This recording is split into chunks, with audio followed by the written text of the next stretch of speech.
مزید اپڈیٹس کے لیے ہمارے چینل کو سبسکرائب کریں اور اسے اپنے دوستوں کے ساتھ شیئر کریں۔ اساس نیوز کے ناظرین السلام علیکم، امجد ارشاد چودھری نئی ویڈیو کے ساتھ آپ کی خدمت میں حاضر ہے۔ آج ہم جو ویڈیو لے کر آئے ہیں وہ ایک پاکستانی کرمنل گروپ کے بارے میں ہے۔ آپ یہ دیکھیں کہ جب بھی آپ کوئی غلط کام کرتے ہیں تو اس کا انجام اچھا نہیں ہوگا، یہ آپ اپنے ذہن میں بٹھا لیں۔ وقتی طور پر ہو سکتا ہے کہ آپ چھپے ہوئے ہوں قانون کی نظروں سے، لیکن بالآخر آپ پکڑے ہی جاتے ہیں۔ تو یہ 4 یورپی ملکوں کی پولیس اور ایک پاکستانی جو ہے وہ گینگ ہے، اس کے خلاف انہوں نے ایکشن لیا ہے۔ 6 بندے پکڑے گئے ہیں اور 7واں جو ہے اس کی اب تلاش جاری ہے۔ تو اس کی ہم بات کریں گے جی کہانی کہاں سے شروع ہوتی ہے۔ تقریباً 1.25 سال سے تحقیقات جاری تھی۔ یہ پاکستان نہیں ہے کہ جی جناب ذرا سا شک ہوا اٹھاؤ موبائل میں ڈالا اور جا کے پھر چھتر مارے اور خود ہی جو کیا ہوا وہ بھی مانے گا اور جو نہیں کیا وہ بھی مانے گا۔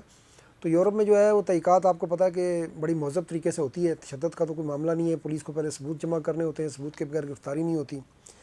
تو یہ معاملہ شروع ہوا جناب علی پچھلے سال فروری 2024 میں، جو اٹلی کا سرحدی شہر ہے ترستے، وہاں ایک فلیٹ پر چھاپا مارا جاتا ہے۔ اچھا، فلیٹ پہ چھاپا کیوں مارا جاتا ہے جی؟ وہاں پر 2 پاکستانیوں نے جن کے پاس اٹلی کے پکے کاغذ تھے۔ یہ دیکھیں کتنے خباثت کی بات ہے کہ آپ کو اٹلی کے پکے کاغذ ملے ہوئے، آپ ملازمت کریں، اپنے کاروبار کریں، لیکن اور عزت کے ساتھ زندگی گزاریں، اپنے بچوں کے ساتھ بچے بلا لیں، اگر بچے نہیں بلائے ہوئے تو بچوں کے ساتھ اپنی حلال کی ان کو بھی کھلائیں اور خود بھی کھائیں، لیکن نہیں، لالچ انسان کو، اب اٹلی آ گئے ہیں تو واپس سے بندہ باہر ہو جاتا ہے۔ حالانکہ میرا مشورہ یہ ہے کہ جو واپس سے باہر ہو رہے ہوتے ہیں وہ ٹکٹ لے کر اب واپس پاکستان چلے جایا کریں، نہ کہ اٹلی میں اپنی کمیونٹی کو بھی بدنام کریں اور پھر پکڑے تو جائیں گے اور پھر وہاں پر بھی ان کو جیلوں میں ہی سڑنا ہے۔ تو اب جناب علی یہ کہانی شروع ہوتی ہے، جیسا کہ میں نے بتایا کہ فروری 2024 میں ترستے میں پولیس جو ہے ایک فلیٹ پہ چھاپا مارتی ہے۔ فلیٹ پہ چھاپا کیوں مارتی ہے کہ یہاں 2 انڈین شہری جو بلکان روٹ سے، بوسنیا سے، سلوینیا اور کروشیا سے ہوتے ہوئے اٹلی پہنچے تھے، تو وہ ان 2 انڈین شہریوں کو 2 پاکستانیوں نے وہاں اس فلیٹ میں قید کیا ہوا تھا۔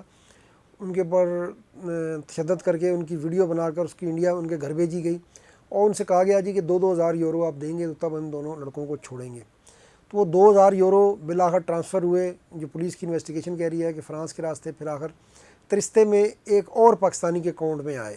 اب یہ تیسرا پاکستانی اس میں ملوث ہو گیا۔ ان 2 تو وہ تھے جو ویڈیو بنا رہے تھے اور تشدد کر کے بھیج رہے تھے کہ ہمیں 2,000 یورو بھیجیں۔ اچھا، 2,000 یورو کا معاملہ بظاہر تو یہ لگتا ہے کہ انسانی اسمگلنگ سے جڑا ہوا تھا، کہ یہ جو دونوں انڈینز تھے یہ بوسنیا سے ان کو یہاں اٹلی لایا گیا تھا، شاید اسی گروپ کے لوگ ہی لے کر آئے تھے۔ تو پیسوں پہ اکثر ان کا پھڈا ہو جاتا ہے، اور یہ پیسوں پہ جب پھڈا ہوتا ہے تو ان کی لالچ اتنی ہوتی ہے کہ یہ نہیں کرتے کہ اس کی وجہ سے ہم کسی مصیبت پھنس جائیں گے، یہ اس کے لیے ہر کام کر جاتے ہیں۔ تو انہوں نے بھی وہی کام کیا کہ ان کو فلیٹ میں بند کر دیا، ان پر ٹارچر کیا، پھر ان کی ویڈیوز ان کے گھر بھیجی، یعنی ثبوت تو خود ہی انہوں نے اپنے خلاف تیار کر رہے تھے۔ جب وہ ویڈیو بنا رہے تھے، جب گھر میں بھیج رہے تھے، تو یہ اپنے خلاف ثبوت تیار کر رہے تھے۔ تو پھر ظاہر ہے وہاں وہ جو اس کے والدین نے کہیں سے رابطہ کیا ہوگا، اور ویسے بھی اگر آپ رابطہ کر لیں پولیس کے ذریعے کہیں سے بھی، تو اتنا بڑا مشکل نہیں ہے، آپ دنیا کسی بھی کونے میں بیٹھے ہوں، ویب سائٹس کے ذریعے آج کل رابطہ ہو سکتا ہے، فون کے ذریعے رابطہ ہو سکتا ہے، فون نمبر بھی مل جاتے ہیں اگر آپ گوگل کریں کسی بھی تھانے کا دنیا کے کسی بھی شہر میں۔ تو بہرحال وہ رابطہ ہوا، پولیس نے وہاں چھاپا مارا، دونوں انڈین شہریوں کو وہاں بازیاب کرا لیا اور 2 پاکستانیوں کو پکڑ لیا وہاں سے۔ تو پھر یہ پچھلے سال سے یہ انویسٹیگیشن جاری تھی، اب تقریباً 1.25 سال ہو گیا ہے۔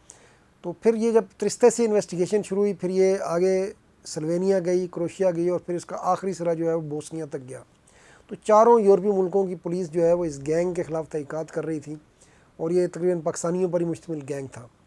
تو اب یہ 1.25 سال کی انویسٹیگیشن کے بعد، شواہد جمع کرنے کے بعد پولیس نے کارروائی کی ہے، اور اس میں 5 جو پاکستانی ہیں وہ تو پکڑے گئے ہیں جناب علی ترستے سے ہی، یعنی اٹلی سے ہی پکڑے گئے ہیں۔ اس میں سب سے زیادہ کردار ظاہر ہے پولیس کا ہی تھا، اٹلی کی پولیس کا تھا، جہاں سے یہ کہانی شروع ہوئی تھی، جہاں پہلا سرا ملا تھا۔ اور اس کے بعد ایک جو ہے پاکستانی وہ کروشیا سے پکڑا گیا ہے، 6 ہو گئے، اور 7واں پاکستانی جو ہے وہ جس کی تلاش ہے، جس کی وارنٹ جاری کیے گئے ہیں، وہ ہے بوسنیا میں کہتے ہیں۔ تو یہ لوگ، پولیس کی انویسٹیگیشن یہ کہتی ہے کہ یہ لوگ جو ہے یہ بوسنیا میں جو لوگ کیمپوں میں ہوتے تھے، پاکستانی، نیپالی، افغانی، انڈینز، تو وہاں پر ان سے 4 سے 6 ہزار میں ڈن کرتے تھے، اور غیر قانونی اسمگلنگ، انسانی اسمگلنگ کا ان کو نیٹ ورک بنایا ہوا تھا، اور وہاں سے لوگوں کو یہ لے کر اٹلی آتے تھے۔ تو اب یہ پکڑے گئے ہیں، برے کام کا جیسے ہم نے کہا کہ برا انجام ہے، اور اب یہ 6 کے 6 جو ہے ان کے ساتھ تو اب جو ہوگا وہ تو ظاہر ہوگا، سزائیں بھی ہوں گی، سزا کے بعد رپورٹ ہوں گے۔ اب کیونکہ اب اٹلی سمیت پورے یورپ میں بھی اگر آپ اب کرائم کرتے ہیں تو انہوں نے یورپینز نے بڑا اچھا فیصلہ کیا ہے کہ اب ان کو اپنی سرزمین پہ ہم نہیں رہنے دیں گے، اور یہ بہت اچھا فیصلہ ہے۔ اس کے نہ ہونے سے نا، پہلے جب لوگ رپورٹ نہیں ہوتے تھے نا، تو اس کی وجہ سے ان کو پھر مستی زیادہ چڑھتی تھی۔